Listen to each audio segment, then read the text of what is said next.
Bonjour à tous et bienvenue pour une nouvelle vidéo. Alors aujourd'hui, on va revenir sur deux incidents majeurs qu'il y a eu au cours du dernier mois. Donc il y a eu un en octobre, il y a eu un cette semaine en fait, qui ont paralysé une bonne partie d'Internet. Voilà. Donc c'est deux gros pépins qui ont touché un cloud provider et un fournisseur DNS qui sont plutôt connus par les personnes de la tech. On va revenir sur qui c'est. Donc dans cette vidéo, on va parler de ces deux méga grosses entreprises là qui tiennent une bonne partie d'Internet. On va revenir en fait sur l'incident concrètement, donc sur les incidents, qu'est-ce qui s'est passé en fait techniquement. Donc moi je suis allé lire les post-mortem, je vous mettrai les liens dans la vidéo, donc je suis allé lire les post-mortem pour essayer de comprendre ce qui s'est passé. Donc on va pouvoir, je vais vous détailler un peu techniquement ce qui s'est passé concrètement. Quelles sont les conséquences, donc les impacts qu'il y a eu. Et surtout, on va avoir une vision un peu plus long terme, on va avoir plutôt une vision un peu avec, plutôt une vision philosophique un peu sur la dépendance, en fait, ce que ça nous dit, en fait, de la dépendance qu'on peut avoir d'Internet. Donc, comment les entreprises, en fait, peuvent s'y préparer à ces problématiques-là. On dit que l'Internet, c'est assez ouvert, mais dans les faits, en fait, on se rend compte, en fait, qu'on est de plus en plus limité à 3 4 5 6 7 entreprises, en fait, qui détiennent, en fait, une grosse partie d'Internet. Et quand l'un d'eux tombe, c'est une bonne partie du trafic qui tombe. Donc, l'idée, c'est de se poser des questions en tant que par exemple, chef d'entreprise, en tant que responsable technique, de quelles sont les alternatives, qu'est-ce qu'on peut faire en place, mettre en place pour ne pas trop dépendre d'un et voir comment est-ce qu'on peut, on peut mieux gérer ces problématiques-là. Quand ça arrive, en fait, sachant que le risque zéro, ça n'existe pas, il y aura toujours des problèmes techniques, il y en aura toujours, il y en a eu aujourd'hui, il y en aura demain, que ce soit au niveau des petites boîtes, des grosses boîtes, il y en aura toujours. Donc maintenant, la question de savoir on sait que l'incident va arriver, mais là, on doit se demander maintenant comment est-ce qu'on fait pour bien le gérer en fait, pour que ça ne nous impacte pas trop. Voilà. Donc, je vous laisse prendre café, on lance le générique et on se retrouve pour que je vous parle de ces entreprises-là et de ce qui s'est passé concrètement. Avant de continuer la vidéo, je souhaitais vous présenter le dernier logiciel que ma société HKTech a développé. C'est le logiciel Easy Quiz, easyquiz.ai. Easyquiz.ai, c'est un logiciel simple, intuitif qui s'adresse aux recruteurs, aux formateurs, aux enseignants ou à toute personne qui à un moment donné doit devoir évaluer de la performance, doit devoir évaluer des candidats. Grâce à la puissance de l'IA, va vous aider dans la conception de vos sujets d'évaluation, notamment dans la conception des quiz d'évaluation. N'hésitez pas à aller tester, je vous promets, vous ne serez pas déçus.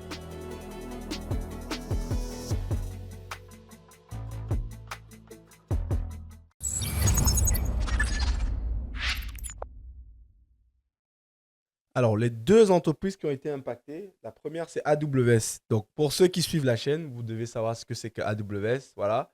Donc, même ceux qui font la tech aujourd'hui, même ceux qui ne font pas la tech savent qu'aujourd'hui, qu'il y a AWS. Donc, AWS, en fait, Amazon Web Service, ça appartient effectivement à l'entreprise Amazon. Donc, c'est la partie tech, en fait, du site e-commerce Amazon. Voilà.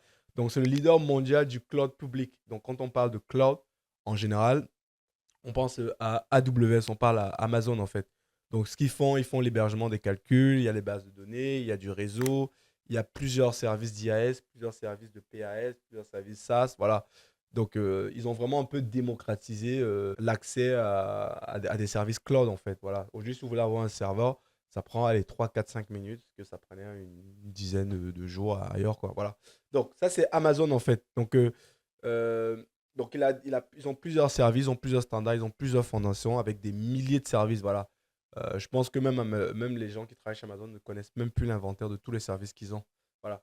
Donc, il y a eu un incident chez eux. Donc, ça, c'est la première entreprise qui est impactée.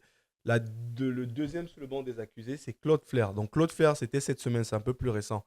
Donc, lui, il est un peu moins visible, il est un peu moins connu, même par des gens qui sont dans la tech, qui ne gèrent pas tous les aspects réseau. Ils peuvent même pas savoir ce que c'est que Cloudflare. Donc, Cloudflare, en fait, c'est quoi? C'est un CDN, ce qu'on appelle en fait un Content Delivery Network. Donc, en gros, CDN va vous permettre de pouvoir cacher les données, en fait. Voilà. Et du coup, ça va permettre que votre site, en fait, soit moins susceptible d'avoir des attaques de type DNS, ou bien il va rajouter des WAF. Enfin, voilà, il fait un peu de la sécurisation. Il gère aussi une partie aussi DNS, voilà. Donc, c'est vraiment un acteur majeur dans tout ce qui est infrastructure, mais c'est principalement du CDN, en fait. Voilà. Donc, c'est les deux qui ont eu des incidents au cours de ces derniers mois. Donc, une fois qu'on a présenté les deux entreprises, maintenant, je vais entrer dans les détails techniques de chacun d'eux. Donc, je vous dis, je me suis basé vraiment sur J'ai vraiment lu les post-mortem pour essayer de comprendre. C'est pas souvent très simple à comprendre, mais j'ai vraiment pris le temps de vraiment lire, me documenter, etc. pour essayer de comprendre ce qui s'est passé. Donc, on va commencer par celui d'AWS.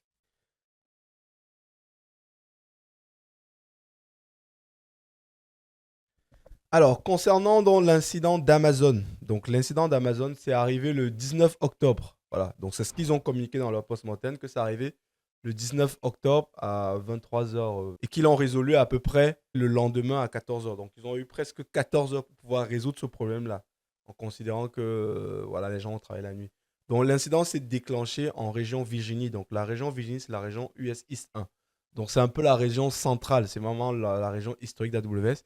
Et c'est là souvent où est stocké en fait par défaut les services en fait qui sont multi-régions quoi. Voilà, les services qui sont globaux. Par exemple, tout ce qui est route 53, tout ce qui est certificat DNS, en général c'est géré dans cette région-là parce que c'est celle-là qui est diffusée un peu partout. Voilà. Et au-delà de ça, vous pouvez aussi créer votre infra en US East 1. C'est vraiment la région en fait historique et c'est souvent l'une des régions principales sur Amazon en fait. Donc, qu'est-ce qu'ils nous disent dans leur post-mortem? Donc, ils disent qu'ils ont détecté l'incident à 23h48. Donc, il y a eu des augmentations d'erreurs. Donc, il y a eu beaucoup d'erreurs API sur Amazon DynamoDB. Donc, le problème initial, ça part de la DynamoDB. Donc, DynamoDB, c'est un service sur Amazon qui permet de. C'est un peu une base de données, en fait, clé-valeur qui est plutôt légère. C'est une base de données, en fait, non structurée. Donc, c'est un peu l'équivalent d'un MongoDB. Mais c'est très pratique. Moi, j'utilise souvent. Je suis très fier de ce service-là parce que c'est vraiment simple et tout. Et c'est vraiment pas mal, quoi. Et c'est assez léger.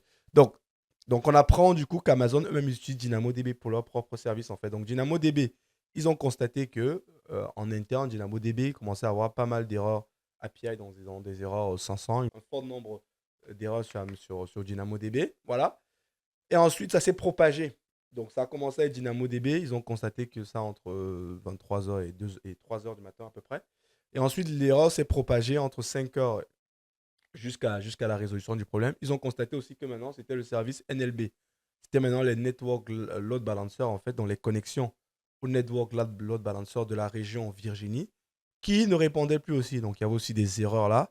Et plus tard aussi, pareil, autour de 2 heures, ils se sont rendus compte aussi que les EC2 n'arrivaient plus à se lancer. Donc, typiquement, si vous allez sur la console Amazon en US IS 1 et que vous essayez de démarrer une instance, mais en fait, ça ne démarrait plus en fait. Voilà. Donc, on voit un peu le cheminement. Donc, il constate qu'il y a une erreur sur DynamoDB. Ensuite, DynamoDB, au bout d'un certain temps, on se rend compte qu'il y a aussi des erreurs sur le NLB. Et on redescend, on voit aussi que ça arrive maintenant sur les EC2, en fait. Voilà. Donc, ça, c'est ce qu'ils ont identifié. Maintenant, la cause technique, techniquement, qu'est-ce qu'ils disent dans leur post-mortem? Donc, ils disent que le problème, en fait, qui s'est passé, c'est au niveau de la gestion du DNS de DynamoDB. Donc, DynamoDB, il a forcément un DNS aussi pour pouvoir, donc en interne, hein, pour pouvoir savoir quel DynamoDB doit être utilisé, etc. Donc en interne, il y a ils ont ce qu'ils appellent un DNS planner, il y a un DNS enhancer, c'est ce qu'ils ont mis dans leur doc, je ne pense pas en détail, qui se charge en fait de pouvoir faire les résolutions DNS sur les DynamoDB en fait. Voilà. Donc, sauf qu'il y a eu une race condition, c'est ce qu'ils disent hein, entre ces deux composants, là, le DNS planner et le DNS enactor. Là, voilà. Donc, il y a eu un race condition, donc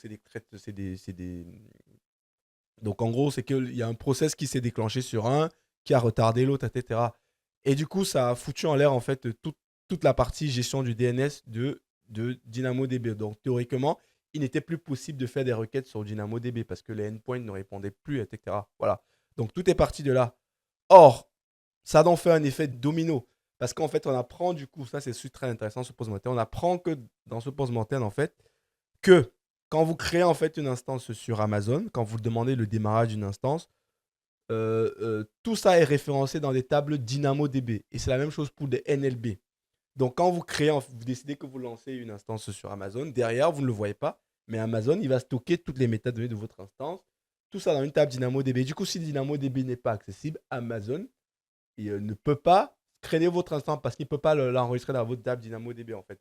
Donc, ça a donc fait un effet domino sur les EC2, sur des NLB, sur des Lambda, bref, sur Redshift, bref, sur tous les services qui utilisent DynamoDB pour stocker la donnée temporaire. Ça, vous ne le voyez pas forcément. Quand vous utilisez EC2 ou bien Lambda, sur Amazon et tout ça, vous n'avez pas forcément besoin de créer une DynamoDB. Mais derrière, en sous-jacent, on comprend donc en fait, Amazon, eux, ils stockent les métadonnées de vos lambda, de vos DynamoDB, de vos, enfin, pas de vos Dynamo, de vos EC2, de vos Redshift, dans des tables, dans des tables DynamoDB en fait. Donc c'est ça qui a causé en fait tout ce problème-là. Donc à partir d'un problème DNS sur DynamoDB, DynamoDB ne répond plus. Par conséquent, qu'est-ce qui se passe? Les EC2 qui veulent se lancer, qui ont besoin de stocker leurs métadonnées dans la DynamoDB, elles ne peuvent pas. Donc du coup, elles ne démarrent pas. Et c'est pareil pour les NLB, pour et pour les lambda. Et bon, bref, tous les services qui dépendent de ça. Voilà. Donc les conséquences pour les clients, c'est que les clients qui étaient principalement en US East 1, donc les clients en France, ils ne sont pas rendus compte de ça. Donc si vous étiez en Irlande, en Europe, dans d'autres régions, on n'était pas forcément impacté. Si vous n'avez pas une lambda, une base de données ou un EC2 en fait dans ces régions-là, en fait, vous n'étiez vraiment pas impacté. C'est pour ça qu'on n'en a pas trop parlé en Europe, mais pour ceux qui suivent un peu, qui sont abonnés au forum d'Amazon, etc., ils ont vu l'information passer. Donc c'était impossible de pouvoir se connecter à DynamoDB, de se connecter à Dynamo aux instances, de pouvoir lancer de lambda, du SQL, etc. Donc tout ça, c'était un peu down, quoi. Voilà. Donc pour conclure sur cet incident Amazon, quoi, donc c'est une erreur internationale du type DNS.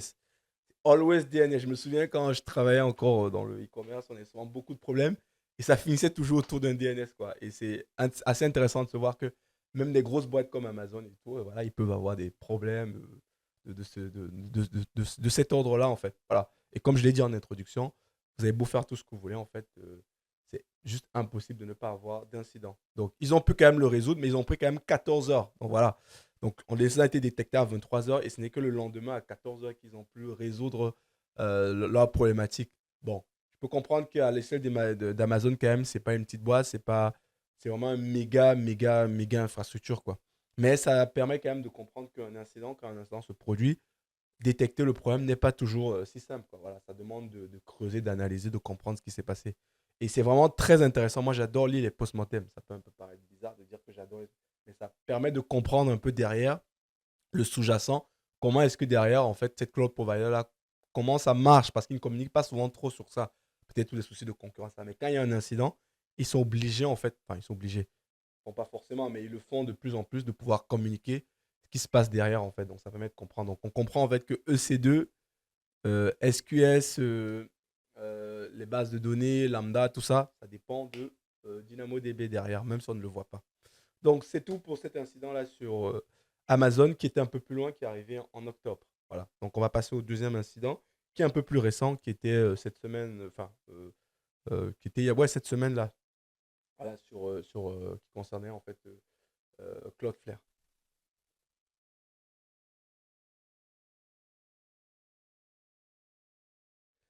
Donc, on va donc revenir donc sur l'incident sur Cloudflare là, qui est arrivé le 18 novembre 2025. Donc, Cloudflare, ils ont communiqué dessus sur le début. Donc, ça a commencé le 18 novembre autour de 11h20. Et je crois que ça a duré jusqu'à 15h, voilà, en termes en UTC. Voilà. Donc, concrètement, qu'est-ce qui s'est passé? C'est que, déjà, comme j'ai dit, Cloudflare, c'est vraiment le CDN en fait, qui est utilisé par pas mal d'entreprises et tout ça. Voilà.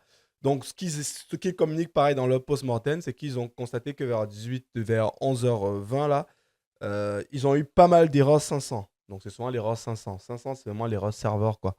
Donc, sur plusieurs sites qui sont protégés par Cloudflare. Donc, voilà. Initialement, ils ont cru qu'il s'agissait d'une cyberattaque qui se faisait DDoS. C'est ce qu'ils ont pensé, les ingénieurs de Cloudflare, mais en fait, c'était pas ça. Voilà.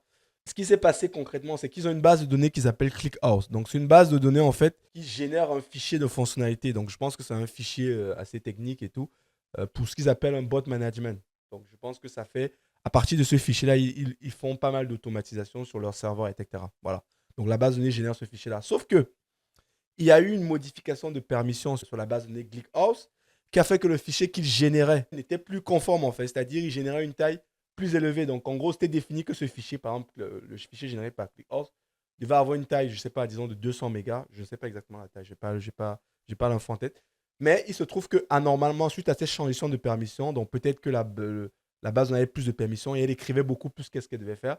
On était passant par exemple de 200 à 400. Voilà. Et ce fichier, en fait, il est diffusé sur tous les serveurs de Cloudflare. Donc, tous les serveurs de Cloudflare reçoivent ce fichier-là.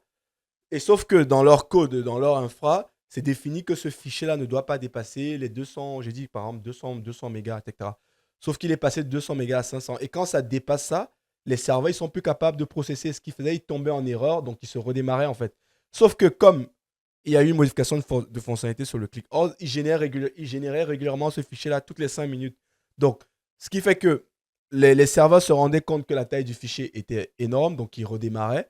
Mais sauf que comme la base de données venait encore réécrire sur un fichier qui n'était pas conforme, qui était beaucoup plus volumineux, les serveurs n'arrêtaient pas de redémarrer, etc. Et c'est ça qui a généré en fait l'erreur 500. Donc ils ont perdu du temps parce qu'ils se pensaient qu'ils se faisaient attaquer, qu'ils se faisaient DDoS, parce que visiblement ils avaient déjà été DDoS il y a quelques temps, et ils pensaient que c'était la même attaque qui revenait en fait. Donc ils ont eu initialement une fausse piste.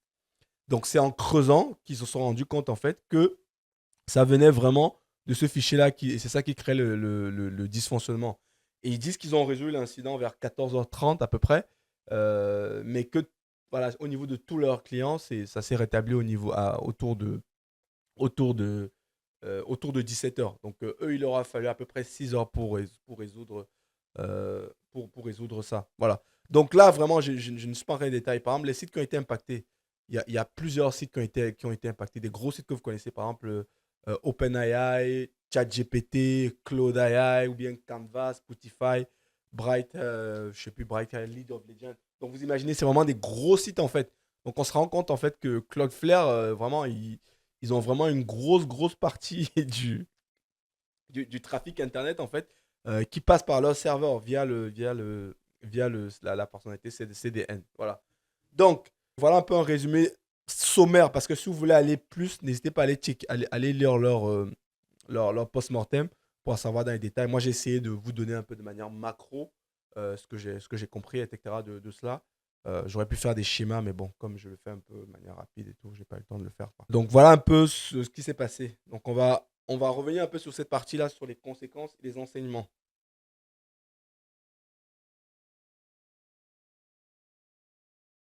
Donc, comme enseignement, moi, qu'est-ce que j'en tire de ça? C'est que premièrement, on en reparle toujours, le monitoring, c'est super important. Le monitoring, pouvoir bien monitorer votre infra, parce que ce soit AWS, que ce soit Cloudflare, ils ont été alertés rapidement dès que l'incident est arrivé, parce qu'ils ont vu leur graphe, ils ont vu leur supervision, qu'ils ont remonté que là, il y a un souci. Le nombre d'erreurs 500 est anormalement haut. Donc, la supervision, c'est super importante en fait de pouvoir mettre ça. Et on est quand même rassuré de s'en prendre que des grosses boîtes comme ces entreprises-là. J'avais pas de doute à ce niveau-là, mais au moins on se rend compte que voilà, la supervision est assez carrée, blindée, etc. Voilà, ça c'est la première chose que ça nous apprend. La deuxième chose que j'en ressort de ça, c'est que vous avez beau être gros, petit, vous avez beaucoup d'argent, peu d'argent, etc. Les incidents sont inévitables en fait. Voilà, c'est inévitable d'avoir des incidents. Maintenant, la question c'est de savoir comment est-ce qu'on les détecte rapidement, et surtout comment est-ce qu'on agit pour pouvoir solutionner le problème, quoi. Voilà. La troisième leçon que je tire, c'est que ça nous apprend que Internet est assez fragile, somme toute. On se rend compte en fait que sur le web, en fait, le web, c'est contrôlé par quelques gros, je pense, on peut les citer, Cloudflare, Amazon, en termes d'infrastructure, hein, Cloudflare, Amazon, Azure, Google aussi avec GCP. Voilà. On se rend compte que quand l'un de ces services-là tombe, en fait, l'un de ces gros-là tombe, ben, en fait, c'est Internet qui est paralysé, en fait. Voilà. Et ça pose quand même des grosses questions de se dire, est-ce que vraiment Internet, c'est vraiment libre, en fait? Est-ce qu'Internet, ce n'est finalement pas la propriété de quelques grosses boîtes, en fait? On s'en rend compte, en fait. Donc ça amène vraiment, on s'en rend compte aussi qu'il y a une grosse dépendance à ces grosses boîtes américaines, là. Quand on parle de souveraineté, etc., est-ce qu'il y a vraiment encore de la souveraineté voilà, quand on dépend que des grosses boîtes américaines, quoi, au niveau mondial, quoi. Bon, quand je dis mondial, c'est plus au niveau occidental ou africain, etc. Parce que je pense qu'en Asie, eux, ils n'ont pas été impactés par ça parce qu'ils ont leur propre solution. Enfin, en Asie, en Chine, par exemple, ou bien en Russie, c'était différent. Voilà. Donc, maintenant, sur le plan de la résilience aussi, il faut se poser la question ici, est-ce qu'on doit être trop dépendant d'un... Comment est-ce qu'on construit les infrastructures pour être résilient? Il y a des gens qui parlent de faire du multi-cloud. Voilà. Mais le multi-cloud, ce n'est pas si simple que ça. Parce que ça veut dire multi-cloud, c'est quoi? C'est d'avoir une infra, par exemple, chez AWS. Comme ça, si AWS tombe, on peut basculer sur Azure. Ça, dans la théorie, c'est très beau. Comment dire, sur un schéma, sur un graphe, c'est très beau de manière théorique, c'est bon. Mais dans la vraie vie, c'est pas si simple que ça. Parce que déjà, ça vous oblige à, au minimum, augmenter vos équipes IT. Voilà, parce que vous allez devoir augmenter vos équipes IT. Vous avez une équipe qui fait que du AWS, vous devez passer sur Azure. Il vous faut peut-être plus de personnes. Vous allez embaucher peut-être des gens qui doivent avoir la connaissance sur les deux. Voilà. Et même si vous arrivez à avoir la connaissance sur les deux, il y a maintenant toute la partie infra. Donc, vous devez maintenant maintenir deux infra. Donc, ça veut dire qu'à chaque fois que vous devez faire une mise à jour de votre infra, peut-être que vous devez faire et côté Azure et côté AWS. Je prends un exemple. Donc, vous avez les deux infra à gérer. Et surtout, le troisième point, qui est le point névralgique, et le point critique quand on veut faire du multi-cloud, il va falloir synchroniser les données. Par exemple, vous avez votre base de données je sais pas, de 150 gigas qui est sur AWS, qui est votre base principale, et vous décidez que vous allez mettre, par exemple, même chez OVH, pour faire avoir du multi-cloud, il va falloir gérer la synchronisation des données. Et ça, c'est problématique. C'est ça l'une des grosses limites qu'il y a à faire du multi-cloud. Il y a peut-être des gens qui ont des solutions, mais ça, synchroniser les données, ça prend souvent un certain temps. Donc, comment vous garantissez que vos données de l'un à l'autre sont toujours à jour? Comment vous garantissez que la synchronisation se fait, que les données sont vraiment bien synchronisées, qu'il n'y a pas de perte de données? Parce que, voilà, si un incident tombe et tout, vous synchronisez quoi? Toutes les 5 minutes, toutes les millisecondes, etc. Donc, ça, c'est donc une grosse problématique qu'il y a avec le multi-cloud, quoi. Mais bon, ça peut être aussi intéressant de s'intéresser, mais il faut avoir que c'est pas si simple, quoi. Donc, c'est pour ça que, voilà, il n'y a pas vraiment de remède miracle, il n'y a pas vraiment de solution miracle. Juste de pouvoir objectivement évaluer son infra, essayer de limiter les impacts, se dire que bon, si ça tombe, peut-être qu'on est indisponible pendant 2-3 ans, on accepte peut-être ce risque-là. Et derrière, mettre des mesures pour pouvoir bien reprendre l'activité quand ces cloud providers revient. Il y en a aussi des gens qui disent que oui, on faut faire de l'on-prem, etc. Mais il y a un truc qui est très important, c'est que ces incidents, on en parle. Mais en fait, dans la vraie vie, ça n'arrive pas tant que ça chez les cloud providers. Par exemple, AWS, il garantit, je ne sais plus combien, 99,9 d'indisponibilité. C'est-à-dire à peu près moins d'une heure d'incident par an, ou je ne sais plus bon, exactement. Donc, c'est quand même assez dur de battre ça. Et voilà. Donc, on se rend compte qu'effectivement, il y a une fragilité. Donc, ça, c'est ce que je l'ai déjà dit d'Internet à quelques gros. Donc, c'est terminé pour cette petite vidéo là que j'ai fait de manière un peu rapide là, qui résumait en fait l'incident qu'il y a eu sur ces deux cloud providers. Il y en a aussi un eu chez Azure.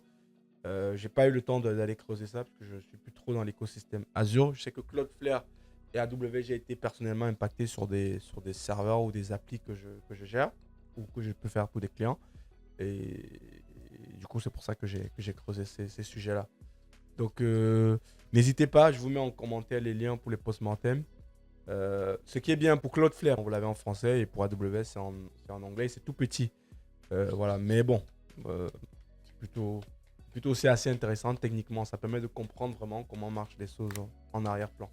Donc, je vous dis à très vite pour une prochaine vidéo, et d'ici là, portez-vous très bien. Au revoir. Avant de se séparer, n'hésitez pas à aller jeter un œil sur le livre que j'ai rédigé qui s'appelle Mastering Kubernetes Debugging.